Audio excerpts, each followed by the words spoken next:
بسم اللہ الرحمن الرحیم۔ آج ہم انشاءاللہ بات کریں گے کہ نالیوں کا پانی پاک ہے یا ناپاک ہے۔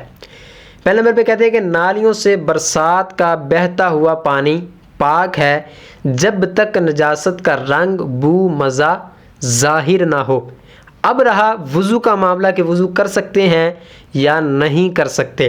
کہتے ہیں کہ اس میں نجاست مرئیہ کے اجزاء بہتے جا رہے ہوں گے۔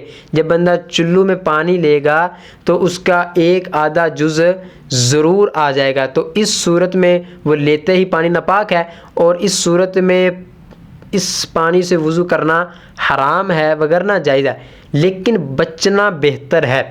اسی طرح کہتے ہیں کہ بارش رکنے کے بعد پانی ٹھہر گیا، نالی کا پانی ٹھہر گیا، اب اس کے اجزاء اگر محسوس ہو رہے ہیں یا مزہ یا جو ذائقہ ہے، بو اور مزہ، یہ اجزاء محسوس ہو رہے ہیں تو یہ ناپاک ہے وگرنہ پاک ہے۔